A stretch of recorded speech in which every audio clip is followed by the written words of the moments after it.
उसके बाद की बिल्कुल लगी हुई पीठ से जो शिवरात्रि होती है, वो शिवरात्रि अगर उस शिवरात्रि का व्रत, साधना, तप, भजन संसार का मनुष्य कर लेता है तो जिंदगी में उसने कोई व्रत किए ना किए हो, अगर एक व्रत शिवरात्रि का, प्रदोष की पीठ से लगी हुई शिवरात्रि का अगर कर लेता है तो उसको पूरे जीवन के व्रत का पुण्य फल प्राप्त हो। एक व्रत शिवरात्रि का प्रदोष पर्यंत की, अर्थात प्रदोष की पीठ से जुड़ी हुई। अब अगर आप कोई ब्राह्मण से, अगर कोई विद्वज्जन से, कोई पंडित जी से आप पूछेंगे प्रदोष कितनी बजे लग रहा है, वो बताएंगे। फिर प्रदोष लगने के बाद प्रदोष कब समाप्त हो रहा है, तो जिस दिन 26 तारीख हो रही है उसमें लगाया, दोनों की पीठ मिल रही है, दोनों।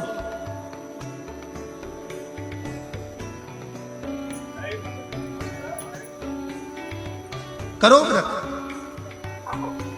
आपने कितनी भी एकादशी के व्रत करे हो, कितनी भी द्वादशी के व्रत करे हो, कितनी भी चतुर्थी व्रत करे हो, कितनी भी तीज व्रत करे हो, कितनी भी अष्टमी का व्रत करा हो, कितनी भी नवरात्रि के व्रत करा हो, कितनी भी तीज का व्रत करा हो, चाहे दुनिया के कितने भी व्रत आपने करे हो, अगर आपने एक महाशिवरात्रि का व्रत नहीं करा तो कोई व्रत का पुण्य फल आपके खाते के अंतर आ नहीं पाता। शिवरात्रि के व्रत की इतनी मूलता है। पर एक निवेदन है, अगर कोई बुजुर्ग है, कोई बीमार है, कोई बूढ़ा व्यक्ति है, बहुत बीमार है, तो उसको निवेदन है आप व्रत ये नहीं कि 24 घंटे का करो, आप व्रत 2 घंटे का कर लो, 1.5 घंटे का कर लो, 1 घंटे का कर लो, 15 मिनट का करो। पर निवेदन है कि जो बीमार व्यक्ति है वो आधे घंटे, 1 घंटा, 2 घंटा, 6 घंटा, 15 मिनट पर शंकर की शिवरात्रि का व्रत ये विचार कर करना, बहू बेटा नाते रिश्ते सबको कह देना। कोई बीमार व्यक्ति है ना, वो शिवरात्रि का प्रसंग करता है, अपने मन की अभिलाषा रखकर तुम्हें जो चाहिए, एक काली मिर्ची और तिल्ली के, काली तिल्ली के 7 दाने, एक काली मिर्ची और तिल्ली के, काली तिल्ली के कितने दाने, 7 दाने हथेली में रखकर अपनी कामना कर कर मन से अपने मन के बात को कहकर शंकर भगवान के शिवलिंग पर चढ़ा दीजिए। आपकी मनोकामना, कहते हैं हर महीने शिवरात्रि आती है, इस शिवरात्रि पर, मुख्य शिवरात्रि पर चढ़ाओगे, अगले महीने की जब शिवरात्रि आएगी तो आपकी मनोकामना पूरी हो जाएगी। एक काली मिर्ची और 7 काली तिल्ली के दाने, मात्र 7। महाराज, जिसके घर में क्लेश रहता हो, बहुत ज्यादा लड़ाई झगड़े हो रहे हैं, सास बहू के झगड़े, ना बहू कुछ सुनने को तैयार, ना सास सुनने को तैयार, और घर में बेचारे पुरुषों की आफत, यहाँ भाई भाई झगड़ रहे हो, सास बहुएं झगड़ रही हो, कुछ मत करिए। गेहूं की बाली को तोड़ो, गेहूं की बाली जानते हो ना, जिसमें आप लोग तो गेहूं की बाली को तोड़ना है, और बाली 7 बाली तोड़कर अपने घर में घुमाकर अपने घर का नाम और गोत्र बोलकर उसको शंकर को समर्पित कर दीजिए। जिंदगी में कभी सास बहू का झगड़ा नहीं होगा। महाराज, शिवरात्रि के दिन उसको समर्पित करिए, आपके घर में कभी क्लेश नहीं मच सकता। 12 महीने शिवरात्रि आती है, और शिवरात्रि के दिन रात्रि को 12 बजे शंकर भगवान पर एक धतूरा चढ़ा दो। क्या चढ़ाना है, जम के बोलिए जरा, धतूरा। ये शंकर भगवान को धतूरा चढ़ा दो। 12 बजे रात्रि को शिव जी पे धतूरा चढ़ाओ, आधे घंटे तक धतूरा चढ़े रहने दो, और आप श्री शिवाय नमस्तुभ्यम का जाप करो। जिस शंकर जी पे धतूरा चढ़ाए उस मंदिर के बाहर बैठकर कौन सा मंत्र जपना है, श्री शिवाय नमस्तुभ्यम। फिर से बोलो, श्री शिवाय नमस्तुभ्यम। धतूरा चढ़ाकर श्री शिवाय नमस्तुभ्यम का स्मरण करिए।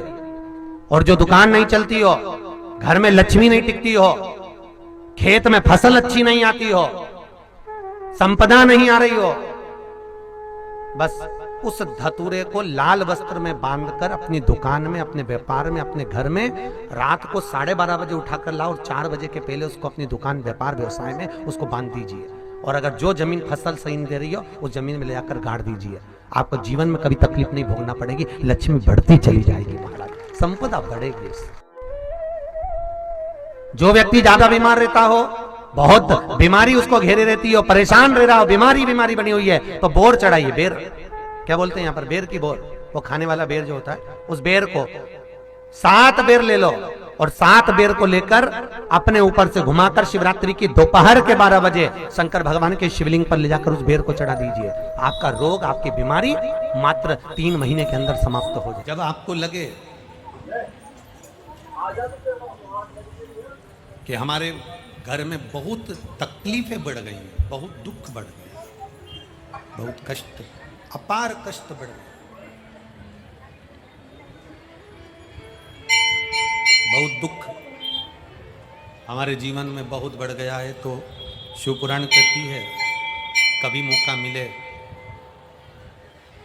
एक बेलपत्र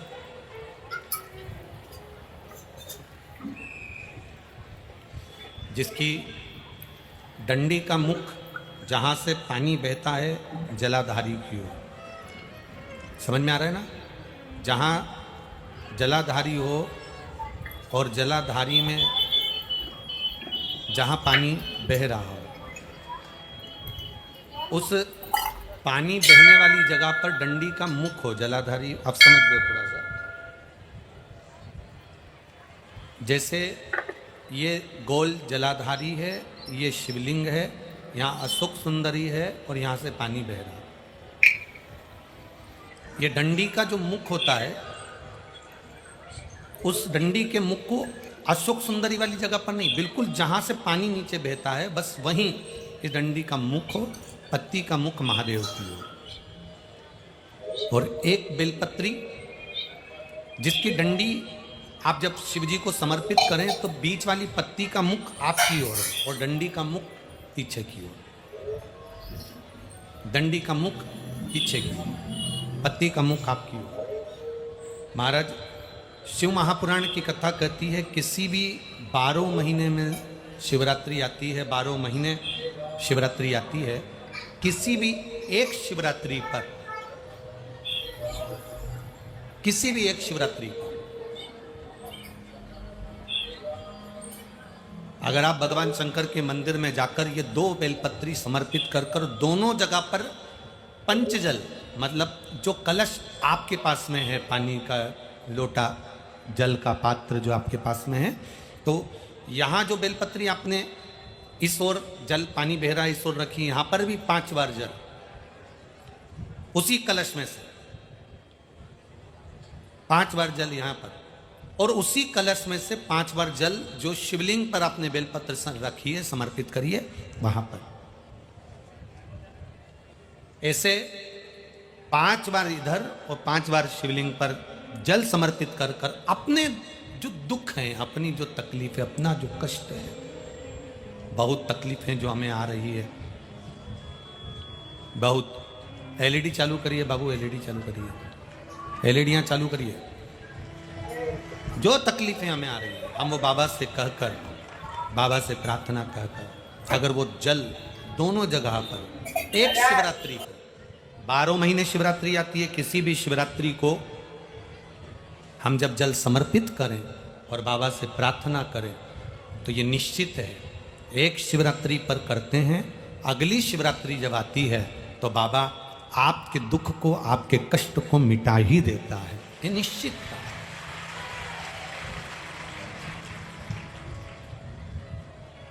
एक बेलपत्र शिवलिंग के ऊपर और एक बेलपत्र बाबा के जलाधारी के सम्मुख,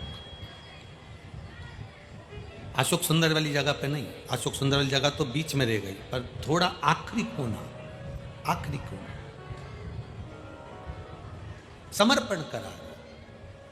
शिव कथा कर रही है, मान लो आपका अगर विश्वास दृढ़ी है, भरोसा पक्का है, जैसे अभी आपको कथा में कहा कि मन आपने अगर शिव को दे दिया है, दिल भगवान शंकर को दे दिया है और विश्वास अगर पक्का हो गया है और आपने वो जल समर्पित किया है तो ये निश्चित है अगली जो शिवरात्रि आएगी उस तक बाबा आपके दुख को, कष्ट को काट ही दे।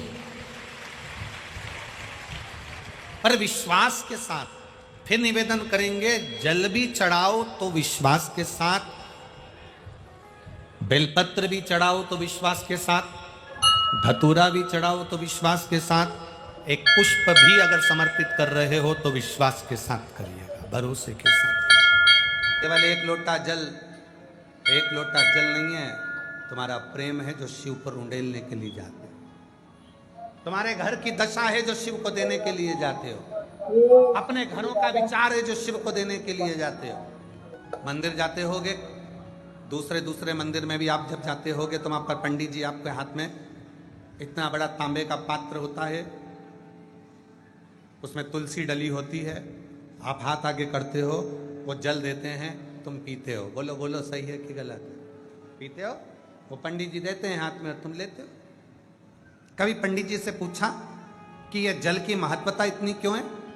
तो पंडित जी बताएंगे, यहाँ पर हजारों लोग आते हैं, स्तुति करते हैं, आरती होती है, घंटियां बजती है, मंत्र बोले जाते हैं, उसकी तरंग पानी में जाती है, पानी हल्का सा कंपित होता है और उस पानी के अंदर ऊर्जा उत्पन्न होती है।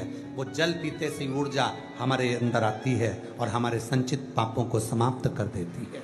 इसलिए चरणामृत को पिया जाता है, इसलिए चरणामृत लिया जाता है, चरणोदक लिया जाता है, भगवान का सुंदर जल लिया जाता है। जरा विचार करना, मंदिर में रखे हुए उस जल में तेज आता है और वो जल पीते से ही हम में तेज आ जाता है। उसी तरह अपने घर के मटके में, अपने घर के हंडे में, अपने घर की टंकी में, अपने घर के पानी में, जब वो मटके में पानी रहता है, हंडे में पानी रहता है, टंकी में पानी रहता है, उसमें से आप एक लोटा जल भरकर शिव के पास लेकर जाते हो। वो रसोई घर होता है, जिस रसोई घर में से पानी भरकर तुम जाते हो, रसोई घर के अंदर जो मटका है, हंडा है, टंकी है, उसका पानी लेकर जाते हो। दिन भर रसोई घर में क्या बात हुई, क्या क्लेश हुआ, क्या शब्द बोले गए, क्या हो रहा है, कौन चिड़चिड़ कर रहा है, क्या हो रहा है, ये रसोई घर में सब चलता है। और रसोई घर की तरंग उस पानी में जाती है। उस पानी को लेकर आप घर के अंदर से बाहर निकल कर जाते हो। घर के अंदर से जब निकलते हो, पूरा वास्तु उस जल के अंदर आ जाता है, पूरा क्लेश जल के अंदर आ जाता है, पूरी परेशानियां जल के अंदर आ जाती है, सारे घर के व्यक्ति का टेंशन जल के अंदर आ जाता है। और वो जल जब महादेव को चढ़ता है तो तुम्हारा घर अपने आप पवित्र होना प्रारंभ हो जाता है। वो जल शुद्ध है। कहा गया, जल चढ़ाकर वापिस लेकर आओ, अपने घर में प्रक्षण करो। जब हम जल चढ़ाते हैं, शिव पर चढ़ते ही वो जल शंकर की जटा पर जल पहुंचा तो गंगा जल हो गया। शिव के शिवलिंग पर चढ़ते ही जल गंगा जल हो जाता है। सप्त नदी, सप्त सरोवर, सारे तीर्थ, सब कुछ वही है। और वो जल हमारे घर आकर प्रोक्षण करने पर सारी हमारे अंदर की जो नेगेटिवता है वो बाहर निकलती है और ऊर्जा घर में प्रवेश करती है। मझधार में है कश्ती भी पुरानी है, भोले बाबा सुन लो, ये मेरी कहानी है। मझधार में है नैया, कश्ती भी पुरानी है, भोले बाबा सुन भी लो, ये मेरी कहानी है। मझधार में है नैया। वो एक लोटा जल तुम्हारी समस्या का हल कैसे बनता है? सारी दुनिया के लोगों को टेंशन है, सीवर वाले महाराज ने केवल एक ही शब्द दिया है, एक लोटा जल। जम के बोलो जरा, एक लोटा जल। ये पूरे विश्व में, केवल भारत देश में ही नहीं, विदेश में भी इस बात की चर्चा है कि एक लोटा जल सारी समस्या का हल कैसे बन सकता है। ये नारा कैसे बन गया, ये बच्चे बच्चे के मुख पर कैसे आ गया, ये बुजुर्गों के मुख पर कैसे आ गया। साधु संत सन्यासी तपस्वी साधक उपासक, कोई भी ब्राह्मण क्षत्रिय वैश्य शूद्र कोई भी हो, उसके मुख पर यह मंत्र है कि एक लोटा जल सारी समस्या का हल है।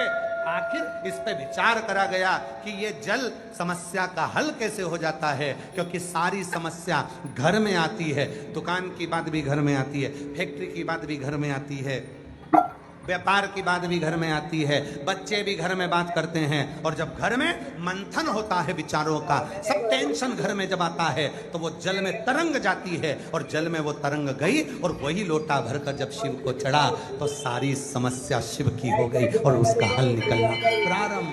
12 महीने की शिवरात्रि नहीं कर पाता और 12 महीने शंकर जी का पार्थिव लिंग का पूजन नहीं कर पाता, मात्र एक शिवरात्रि के दिन भी अगर वो पार्थिव लिंग का पूजन कर लेता है तो पूरे वर्ष की शिवरात्रि का फल उसको एक बार में ही प्राप्त। समझ लीजिए सत्यनारायण की कथा में क्या जरूरी है, जम के बोलो जरा, पंजेरी प्रसाद। और 16 सोमवार की पूजन में क्या जरूरी है, पार्थिव शिवलिंग का निर्माण। घर में शिवलिंग है, रखो, पूजन में रखो, खूब अच्छे से पूजन करो। कहीं कहीं की माता कहती है हम तो मंदिर जाके कर लेते हैं, करो, हम मना नहीं करेंगे, खूब करो, दिल से करो।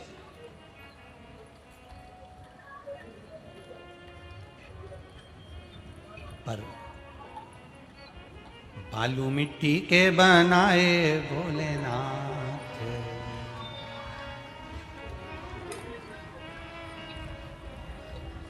चढ़ाऊं लोटा जल भर के। शिवलिंग का निर्माण करिए, उसकी पूजन करिए, उसका सुख ही दूसरा, सुख दूसरा।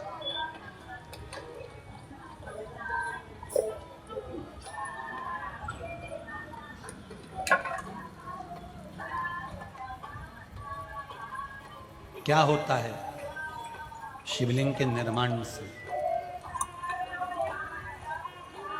क्यों लिख दिया लिंग पुराण के अंतर्गत, नर्मदा पुराण के अंतर्गत, स्कंद पुराण में, शिव पुराण में, देवी भागवत में क्यों लिखा कि शिवलिंग का निर्माण करिए? कारण जब व्यक्ति किसी चीज का निर्माण करता है तो पूरा दिल और दिमाग लगाता, लगाएगा कि नहीं लगाएगा? दिल भी वहां लगाएगा, दिमाग भी वहां लगाएगा। मिट्टी का जब शिवलिंग बनाएगा, बालू रेत का जब शिवलिंग का निर्माण करेगा तो दिल और दिमाग लगाकर फिर उसका निर्माण करता है।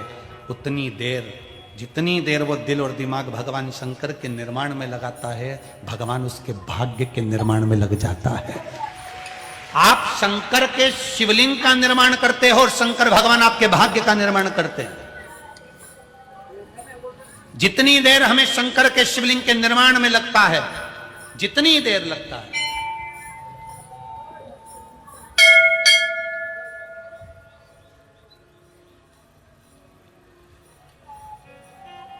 जितना समय हमें शंकर भगवान के शिवलिंग के निर्माण में लगता है, उतनी देर भगवान शंकर भी होता है। किसी किसी का शिवलिंग जल्दी बन जाता है, किसी किसी का शिवलिंग देर से बनता है, किसी किसी का शिवलिंग बनाने में उसको टाइम लग जाता है, किसी किसी की मिट्टी गीली हो जाती है तो उसको सुखाने में टाइम लग जाता है, किसी किसी ने नंदी बनाया तो वो फैल गया, किसी ने शिवलिंग बनाया तो वो नीचे हो गया, तो वो किसी किसी को टाइम लग। तो समझो कि उसने शिवलिंग बनाया तो उसका तुरंत बन गया, तुम्हारे शिवलिंग में टाइम क्यों लग रहा है? तो जरूर समझ जाना कि भगवान मेरे को गढ़ने में थोड़ा समय लग रहा है, मतलब मेरे भी भाग्य को भगवान को लिखने में थोड़ा समय लग रहा है, इसलिए मेरा शिवलिंग बनाने में मुझे थोड़ा सा समय लग रहा है, मुझे थोड़ा समय बने।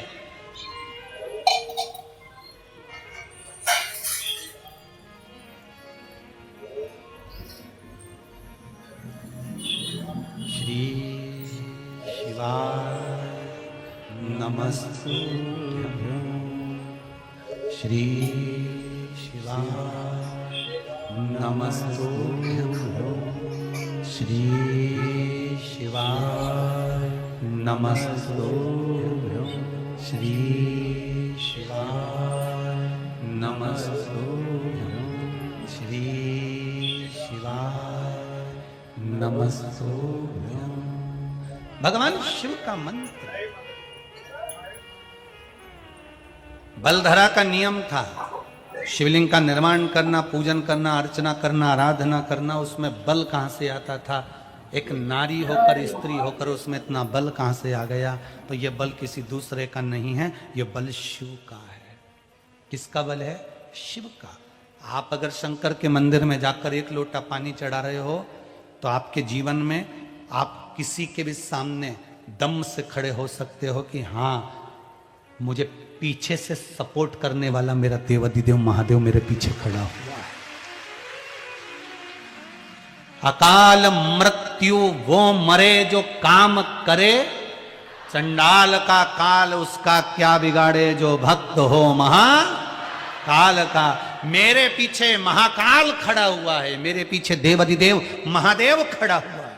तुम्हें लग रहा है कि मेरे घर में धन की कमी है, संपदा की कमी है, मेरे घर में वैभव की कमी है, मेरे घर में लक्ष्मी की कमी है, मेरा व्यापार नहीं हो रहा, भगवान मेरे बच्चों की लाइन नहीं बैठ रही, ना विवाह हो रहा, ना उनकी कोई नौकरी लग रही है। तो शाम का समय प्रदोष काल और दरवाजे की ओर जिस समय पर प्रदोष काल में प्रतिदिन मेरे शंकर भगवान माता पार्वती के साथ में नंदी पर बैठकर भ्रमण के लिए निकलते हैं, वो प्रदोष काल के समय पर दरवाजे की ओर मुख कर कर भगवान शंकर के या तो पंचाक्षर मंत्र नमः शिवाय, या षडाक्षर मंत्र ओम नमः शिवाय, या श्री शिवाय नमस्तुभ्यम, बस दरवाजे की ओर देखते हुए 5 बार या 7 बार शिव के नाम का उच्चारण कर कर, हे कुबेर भंडारी, हे कुबेरेश्वर महादेव, आपने लक्ष्मी को भी लक्ष्मी दी है, आपने कुबेर को भी लक्ष्मी दी है, कृपा करो मेरे घर में भी लक्ष्मी और वैभव दीजिए। झोली पसार कर नमः शिवाय श्री शिवाय नमस्तुभ्यम कहकर उस झोली को वापस अपनी ओर गिराओ। आप लगातार 2 महीना 3 महीना आप प्रदोष काल में शाम के समय भगवान शंकर जब रोज प्रतिदिन पार्वती और शिव जी निकलते हैं भ्रमण पर, उस समय पर आप रोज जब भगवान से निवेदन करोगी तो एक ना एक दिन मेरा भोले बाबा तुम्हारी झोली भर ही देगा। अब इसमें तुम्हारा धन लगा क्या? जम के बोलो जरा। इसमें तुम्हारा पैसा लगा क्या? इसके लिए तुम्हें कभी मंदिर जाना पड़ा क्या? इसके लिए तुम्हें कहीं जाना पड़ा क्या? नहीं, इसमें केवल समय का ज्ञात करना है कि शाम का समय प्रदोष काल का जो समय है, उस प्रदोष काल के समय में, और थोड़ा सा आगे पीछे भी हो जाएगा ना तो चलेगा। ये नहीं सोचना कि प्रदोष काल के समय पर मुझे मालूम नहीं पड़ा, ये समय निकल गया, मैं काम में लगी थी, उसमें प्रतिदिन नियम बना, प्रतिदिन श्री शिवाय नमस्तुभ्यम, प्रतिदिन प्रदोष काल में भगवान शिव के नाम का उच्चारण करना प्रारंभ कर दो। उसका प्रमाण है क्या गुरुजी? कहीं मत जाओ प्रमाण देखने के लिए। ये शिव महापुराण की कथा में जो पत्र आया इसको देखो, प्रमाण देखना है तो। मोहिनी उदय भान सिंह बहिंगा जिला महोबा उत्तर प्रदेश से आई हैं, कहीं बैठी हो। श्री शिवाय नमस्तुभ्यम, हर हर महादेव। पूज्य गुरुजी ने इस वीडियो में मासिक शिवरात्रि के विशेष उपाय कथा बताए हैं। वीडियो को अच्छे से देखकर समझकर इन उपायों को आपको अवश्य करने हैं। वीडियो अच्छी लगे तो like share and subscribe, comment में श्री शिवाय नमस्तुभ्यम हर हर महादेव अवश्य लिख देना। जाते जाते चैनल को सब्सक्राइब अवश्य कर देना। जय श्री राम, हर हर महादेव, जय श्री महाकाल।